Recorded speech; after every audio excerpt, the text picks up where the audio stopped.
Hello, this is a message to let you know that my podcast Billions is now properly up and running. The podcast delves into the lives and stories of those who have stood out in the billions of people that we share the earth with.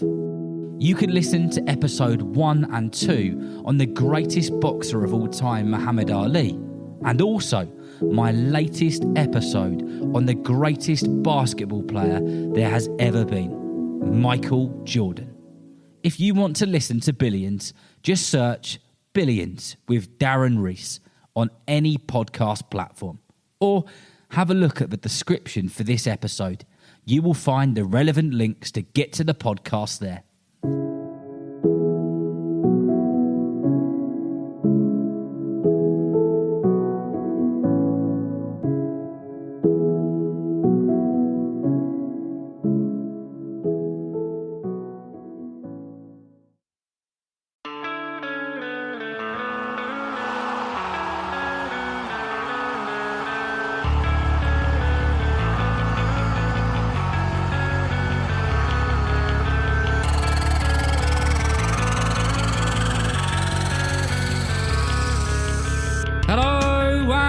Welcome to the Football for Kids podcast with me, Darren Rees.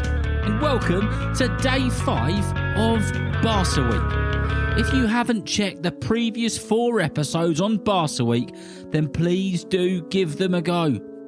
We've done an episode on the training academy. We've done an episode on the stadium. We've done one on a Barca legend, Samuel Eto'o. We've done one on the women's Ballon d'Or winner, Aitana Bonmati. And in this episode, we're going to be talking about the current FC Barcelona goalkeeper and one of the greatest goalkeepers in the world. And that is, of course, the unstoppable Marc-Andre to Stegen. Before we get into this episode on FC Barcelona and the Germany goalkeeper, I've just found out that many of you are listening to the podcast on Audible. And I've got to tell you something. I didn't even know the podcast was on Audible. So thank you very much to everybody who's been listening to the podcast on Audible and for all of the many 5-star reviews. That is very kind of you. Also, you might already know this, but YouTube have got a podcast platform like Apple, Amazon Music, Spotify and Audible, and I've just uploaded the podcast to YouTube as well. So that means that if you search Football for Kids podcast on YouTube, you should be able to find and listen to all 167 episodes so far. Right, that's enough of that stuff. Let's get into this episode about the Germany and Barcelona goal-saving machine, Marc-Andre ter Stegen.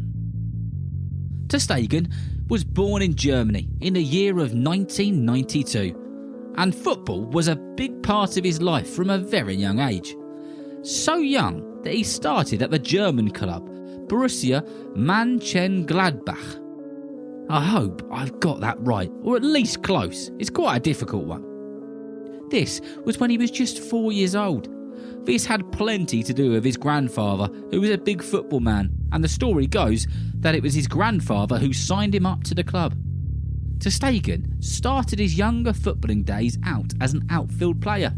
He enjoyed playing as a striker and scoring goals. This was the sort of stuff that he really enjoyed doing. Ter Stegen used to play football with his brother when he was younger, and the two of them have fond memories of many hours of playing football, smashing the ball at each other near some garages close to where they lived. When he was about 10 years old, a coach at the club which he was playing at said to him that he had a strange running style, and he pretty much told him that he wouldn't be able to stay at the club as an outfield player. Ter Stegen had a decision to make about whether he would be staying with the club or whether he would be moving on. He chose to stay at the club, but he would stay with the club as a goalkeeper, as this is what was heavily hinted by the coach. He didn't mind being in goal, had done a bit of time between the sticks before, and as we'll discover, and as we go through this episode, being a goalkeeper hasn't worked out too badly for him. As Ter Stegen had spent so many years training as an outfield player, this made him really good with his feet, He was confident with the football and confident at making passes from the goal line, even as a young player. This is something which has helped him throughout his career. It's also something which has had the spectators' hearts racing when he's doing tricks around the goal to pass the ball to one of his defenders. Ter Stegen stayed in the youth system of the club he was playing at in Germany until he was around 18 years old.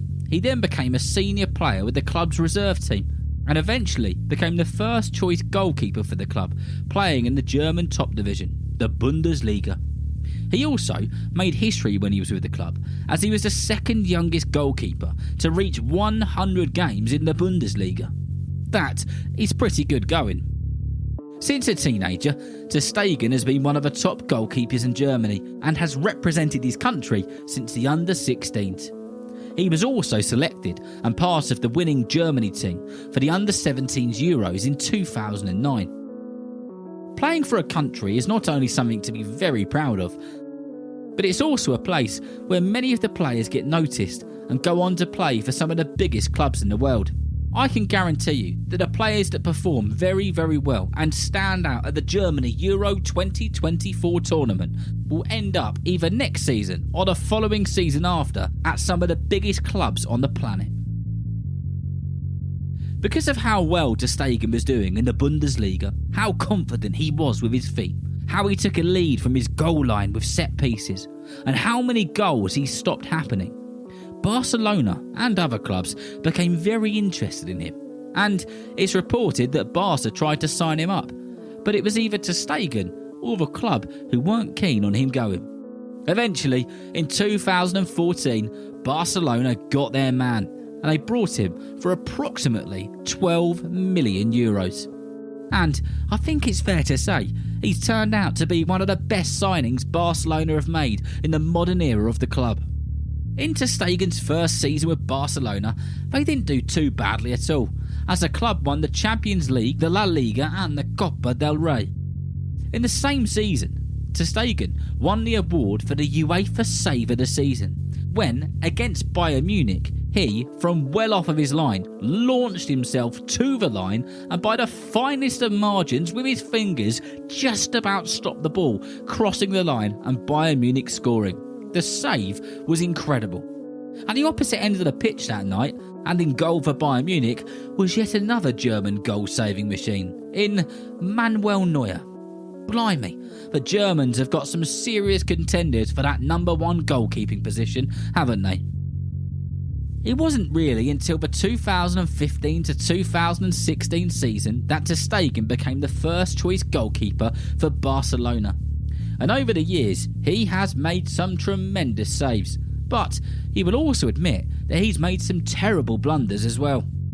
Football is about learning, and not everyone plays fantastically in every single game.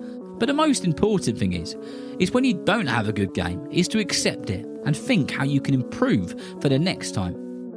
Whenever Ter Stegen has made mistakes in the match, he's always been at the front and centre of the media after the matches, taking ownership of his mistake, telling the fans, the club and his teammates how he'll do better next time.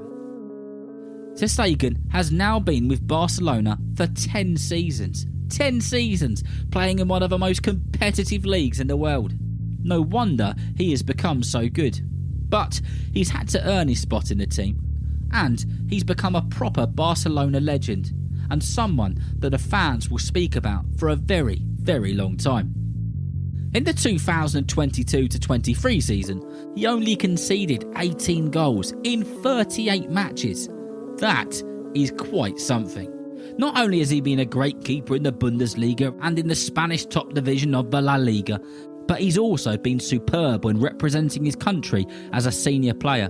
In his second international match for Germany, he saved one of Lionel Messi's penalties. And since then, he has gone on to play for his country of Germany for 11 years, making 40 appearances.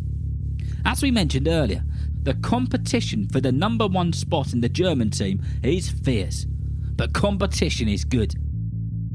Goalkeepers tend to play a high level of professional football until they are in their late 30s and sometimes even into their early 40s. Ter Stegen is just 32 years old, and I'm sure we will have the opportunity to see more of his remarkable saves, his cheeky passes right near the goal that raises the hearts of the Barcelona fans, and everything else which makes him one of the best and most exciting keepers in football. If you like episodes on goalkeepers, then please do check out the episodes I made on Gianluigi Donnarumma, Aaron Ramsdale, Levi Ashin, Mary Earps, and the many others that I have covered. And remember, if you know someone who loves football just as much as you do, then please tell them about Football for Kids. And whether you're playing football soon, watching it on the telly, or pitch side, I hope that you enjoy the game. See you next time.